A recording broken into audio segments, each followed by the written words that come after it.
Okay, this is Kelly Miller, and I am one of the counselors at Saginaw High School. It is now 10:30 and time for the third session for Military 101. First of all, I'd like to say welcome to Super Saturday. You have joined Military 101. Please make sure that you have your microphones on mute and your camera is off. If you have questions, please use the chat feature, and questions will be addressed at the end of the presentation. So first of all, I would like to start this. We have two presenters today, Petty Officer Dixon and Staff Sergeant Cologne. And we will start off with Petty Officer Dixon, and I will turn it to you. Good morning. I hope you all are doing well. I've gotten lots of good information today. So I'm going to introduce myself. As Ms. Miller said, my name is Petty Officer Dixon. I'm with the U.S. Coast Guard Recruiting Office in Dallas, and I'm just going to tell you a little bit about the Coast Guard, kind of what our missions are. Staff Sergeant Cologne does a really good job of talking about all the benefits, so I'm going to let him talk about those. Just to reiterate, all the benefits that he's going to talk about, the Coast Guard, we get those benefits as well, which is super nice. So regardless of what branch you join, if you join a branch, those benefits go across all 5 of us. So there are 5 military branches. Most people know of the 4 DoD ones, so Army, Navy, Marines, Air Force. We are part of Homeland Security versus Department of Defense. Like I said, we still have all the same benefits that all the other DoD branches have. The reason why we fall under Homeland Security versus Department of Defense is because of our law enforcement capabilities. So we actually have the capabilities to arrest and or detain civilians, whether on high seas and international waters, U.S. waters, lakes, rivers, wherever we have jurisdiction, to including the land as well. The Coast Guard, we have 11 statutory missions that we're responsible for. 4 of them that I'm going to talk about are the 4 that we're known for, which is drug interdiction, migrant interdiction, search and rescue, and law enforcement. So search and rescue is just what it sounds. If you get lost at sea, if your boat starts taking on water, you have engine trouble, anything along those lines, what you'll do is you'll call out to the Coast Guard. The Coast Guard, we have what's known as a command center. It's kind of like a 911 operating center. You'll get in touch with somebody there. You'll call on the radio. Somebody from the Coast Guard will answer you. And then it's either you tell them what's going on, whether you're sinking, whether you've already sunk, whether you're having boat problems, whatever those problems is, we're going to help you and assist you in whatever way possible. Sometimes we only get a little bleep on the radar, and when we get a little bleep on the radio, we normally know that that means your boat's sinking. So our job is now to find you. So we have technology and resources that we're going to ping off those. We're going to use satellites, whatever ways we can use, whatever means we have necessary to go and find you. When we do, we launch small boats, we launch our larger cutters, so anything over 65 feet or longer in the Coast Guard is considered a cutter. We also launch aircraft if we have the possibility. There's an air station nearby to go find you. We also talk and spread the word out on our radios that there is a vessel in trouble. So we have Good Samaritans that are also helping to look for you. And when we find you, that's great. We're going to give you first aid if you need it. Sometimes it's just putting a blanket over you. Sometimes it's rendering first aid, CPR, whatever it is. We put you on our boat. We get you to the land as fast as possible. And if you need the medical attention, well, there's normally an emergency vehicle such as an ambulance waiting for you. Our next one that we do is drug interdiction. So are we going to get all the drugs that come to the United States? No. We try our best to get as much as we can? Yes. So when we find a boat, it's called normally a go faster or a semi-submersible submarine. So the submarine can't go all the way underwater. It just goes partially underwater. And what we're going to do is we're going to stop those. So we have, we'll just be out patrolling. We'll find them. We'll get intel and we'll go to that area. Our aircraft will be flying, like our helicopters will be flying, and they'll see the go fasters or they'll see the semi-submersible submarines. And then we'll launch a small boat after that. If our go fasters, we spot one and they don't stop for us, we tell them to stop through the radio. We make our announcements. If they don't stop, we have the capability to shoot their engine blocks out to stop them there. Once they stop, a small boat comes, we take the drugs, we put the drugs on board, we put the money on board if there's money, any weapons on board we find, and of course the people who are in the boat, we detain them. We bring them back to the United States, we offload the drugs, there goes to ATF, so the Alcohol, Tobacco, Firearms, or the Drug Enforcement Agency. They take the drugs, the firearms, the weapons, and the personnel. They're the ones that are going to prosecute. They're going to do the investigation. They're going to do the interrogation, and hopefully we'll be able to find more areas of where there are drugs coming in, and we'll be able to stop those as well. The next thing we do is migrant interdiction. We understand that people are leaving their countries for whatever reason possible, persecution purposes, religious reasons, anything like that. When they're in the water, though, it's normally not a safe boat, so it turns into a search and rescue mission.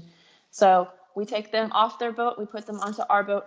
They're human beings. We treat them like human beings.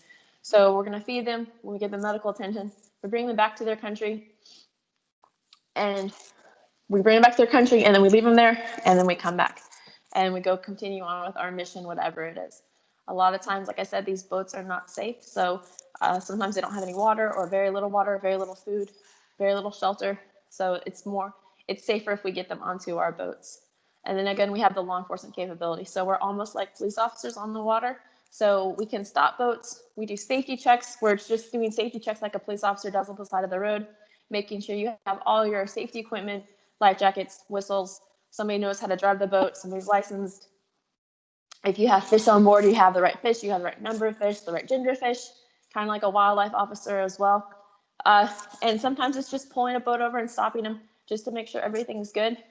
We also, if you're under the influence while you're boating, it's just like a car. So we're going to detain you. We're going to put you on board our boat, and then we're going to bring you to local law enforcement officers. If you don't have all of our safety equipment, we can do everything from just doing a ticket to a warning to terminating your voyage, and we bring you back. And you have to get all those things cleared up before you can get back underway in the water. We have active duty side, we have a reserve side, and we also have a Coast Guard Academy as well. It is one of the military academies. They take about 300 cadets every year. About 3,000 people apply. One thing that's different with our academy than the other service branch academies is you get in on your own merit versus having a congressional appointment. So if you want more information about the Coast Guard Academy, if you go to cga.edu, that's our website, or Mrs. Miller, I know she's going to post our information. So you can always call me, text me, or email me, and I can get you that information as well. Some of the big benefits that we have that I'm going to hit on real briefly is the fact that you'll get a steady paycheck while you're in. We do a 4-year commitment or a 6-year commitment. So the whole time you're in the 6-year commitment or the 4-year commitment, you're going to get a paycheck twice a week, or twice a year. Twice a month on the 1st and the 15th. You're also going to get money for college. You can use that as soon as you graduate from boot camp. You can start using that.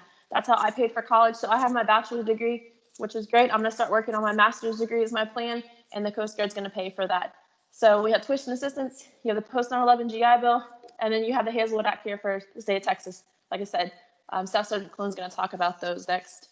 And then we also have medical care as well. So free medical care is really great. If you ever want to know how expensive insurance is, ask your parents for a rough estimate, and you'll see it's really expensive. So having free medical care is awesome. To join the Coast Guard, you have to of course take your ASVAB, score a 36 on the AFQT portion, and then of course you're going to go to MEPS. You're going to do your physical as well. Once you pass all those, we give you a ship date, and you ship off to boot camp. Boot camp is 8 weeks long. It's in Cape May, New Jersey. After you graduate from boot camp, that's when you're going to get your job in the Coast Guard. So you don't pick your job in our office. We can tell you about all the jobs. We only have 17 to choose from. So that's not very many, but inside each job, you can do multiple things, which is really nice. So it can set you up really well for a civilian career, especially like our aircraft, because you're going to know how to work on the whole entire aircraft, whether it's the mechanical side or the electronic side. You'll know how to work on everything, on all parts of it, not just like one certain, like the door, which is really great. So that does set you up really well for the civilian side. And a lot of our jobs do set you up for the civilian side, whether it's a trade, environmental, aircraft, business, anything like that. So jobs you pick, you're going to look at as many jobs as you can at your first unit, and then you're going to say, oh, that job fits me well. Next, you're going to look at your ASVAB score.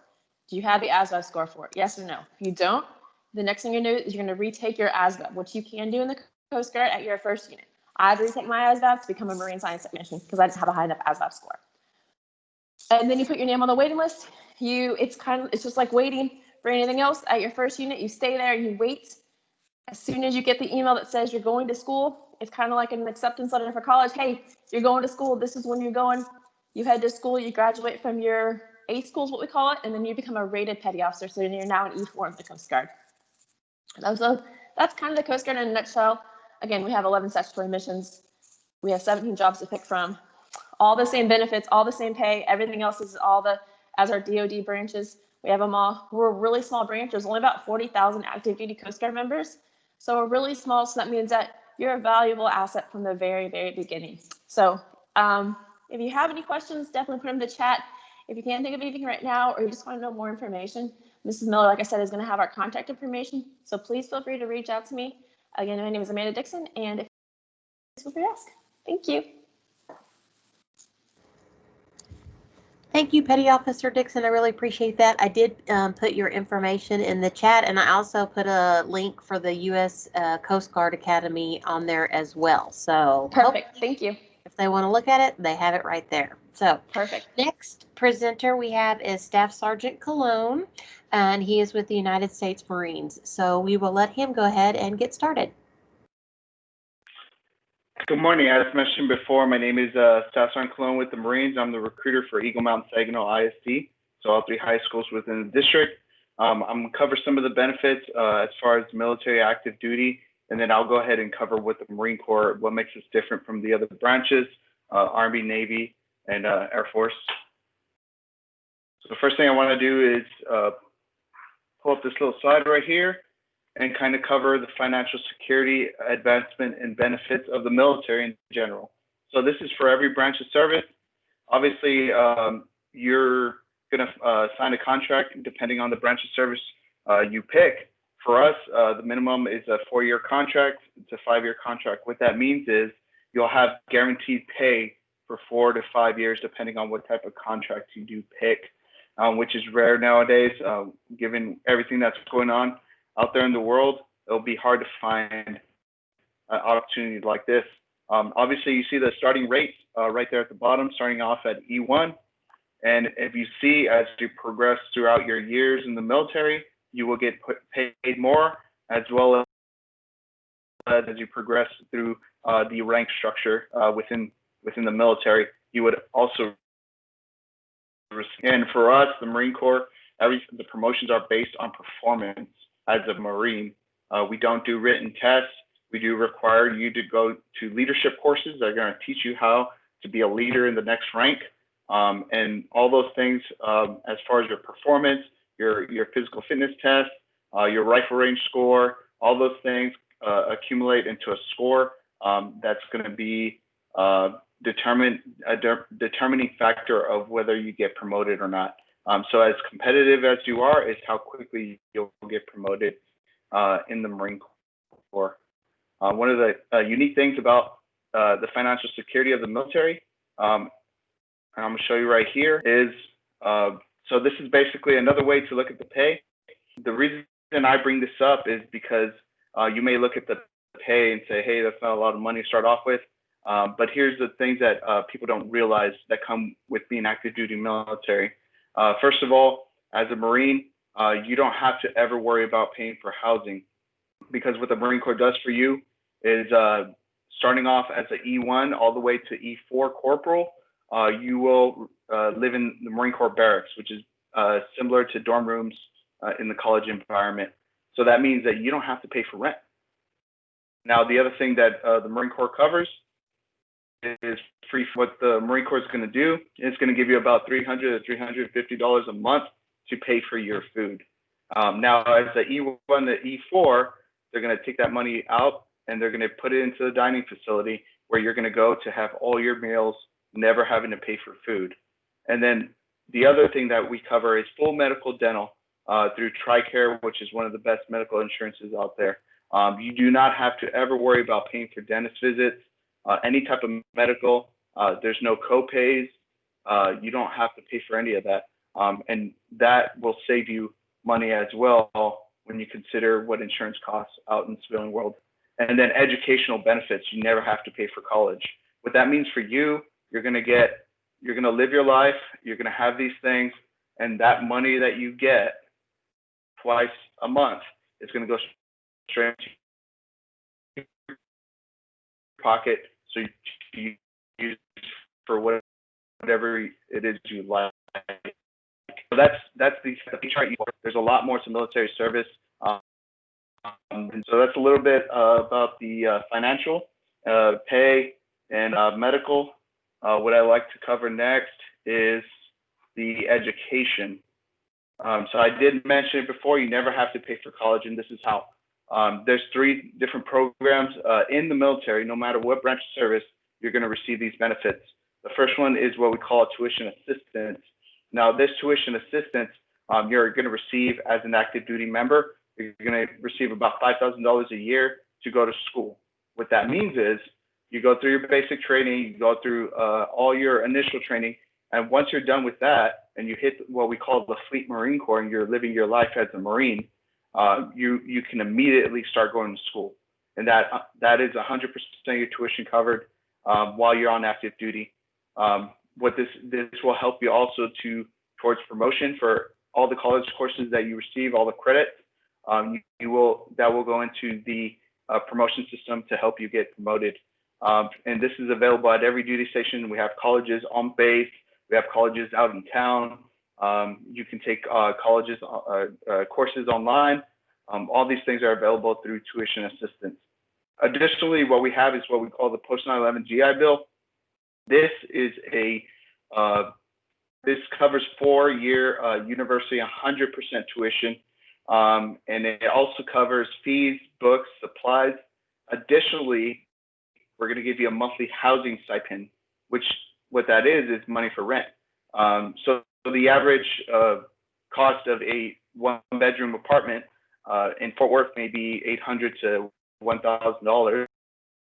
The Marine Corps is going to pay you around $1,600 for the Fort Worth area, and that housing stipend will depend on where you're going to school in that zip code, and that's something you can pull up in the BAH calculator on Google. So if you want to look that up, but that housing stipend is for you to help you pay for your rent and any additional fees that you may have while you're going to school active duty. The other program that we have is what we call the Hazelwood Act. This is actually only available for Texas residents, and it is to use at Texas public colleges or universities. It's not as robust as the Post 9/11 GI Bill. It doesn't cover certain fees, books, supplies, but it's still 150 hours of tuition costs that you don't have to worry about. The unique thing about the Post 9/11 GI Bill and the Hazelwood Act is if you decide that if you get your degree using tuition assistance and you don't think you don't want to go to school anymore, we can actually do with the Post 9/11 GI Bill and Hazelwood Act is actually transfer it to a spouse or children later on down the line once you have a family, which is a unique thing. So you're basically after 4 years of duty, active duty service, you get 4 years of work experience. You may come out with a degree, either associates or bachelor's, and now you can pay for your children's school, which is a huge thing considering the environment we're in today, as far as paying for school and financial security. The other thing I'd like to talk about real quick is the jobs, right? So there's an idea out there that the Marine Corps is only one type of job. Well, I'm here to tell you that the Marine Corps covers air, ground, and sea. We are pretty autonomous when it comes to what we do. We have to handle everything ourselves because we're a small branch and we need to be able to operate in austere environments. What that means is we have over 300 jobs in the Marine Corps. If you look on the right here, occupational fields, you can just go down the line and see all the different jobs that we have. The unique thing about this is once you're done, say you decide to join the Marine Corps, so you go to the military entrance processing station, get qualified as a Marine Corps future Marine. Then what we'll do once you're qualified and everything's good, we're actually going to sit down with you and you're going to look at all the jobs you are qualified for based on your ASVAB scores, and you're going to pick your job. So you immediately have know exactly what job you're going on even before you graduate from high school. And that's important to us to make sure that you know what you're doing. Now, considering all those things that I talked about, those are things that are for the most part available in every single branch. The money, educational opportunities, and jobs are available in every branch. Where we're different as the Marine Corps is we're looking for the few because we're the smallest branch when it comes to active duty. We are America's 911 force. That means that if the nation calls upon us, we have to be able to go to an austere environment in protection of our nation within 24 hours. What that means is every single Marine is important. Every single Marine is going to be pushed to the limit. And because we have the hardest training, 13 weeks of boot camp, this creates a pride of belonging for us. We're in a brotherhood unique to the entire world. Nobody trains like us. Nobody is as strict as we are when it comes to physical standards and mental challenge. So what that means is you will be part of an organization that is brotherhood. No matter if you went to boot camp a year ago or 30 years ago, every single Marine is trained exactly the same way. We've always done it the same. And what that means is we have a brotherhood. We're always faithful to the Marine Corps. We're going to teach you Marine Corps core values that have existed since 1775, honor, courage, and commitment. And you're going to be an elite force of men and women trained in a culture of camaraderie. So that's where we're different. We're going to challenge you. If you look on these tags, we're going to challenge you. We're going to teach you how to be a leader. We're going to teach you self-reliance. And all these things are going to make you a more successful person. This is where Marines stand out. This is how you're successful out in the civilian world, because this is what we pride ourselves on. Now, if you have any questions or anything like that, if you just want to see if you're basically qualified, feel free to reach out to me, and I can do that for you. All right. So if you look at my screen, right behind me is my phone number and also our social media sites where we're very active on. So if you just want to see, what the Marine Corps is all about in detail, see if the Marine Corps is even a good fit for you, reach out to me, give me a call, and I can let you know if you're qualified. And that's all I got. Unless you have any questions, feel free to reach out. Right now, you can ask me those questions. I'm more than willing to answer them for you. Thank you so much for your presentation, Staff Sergeant Cologne. We really appreciate that. I don't have any information or any questions in the chat right now. I'll open up. Does anybody have any questions? Okay, I guess not. So what's going to happen is I'm going to go ahead and I am going to put the link for the survey in the chat. I've also included both of y'all's information if any students or parents want to reach out and speak with y'all. And we will go ahead and, oops, where am I? Sorry. I want to thank everybody for attending this session. Please make sure you complete the brief evaluation I've posted in the chat. The next round of sessions begins at 11:15. Thank y'all so much.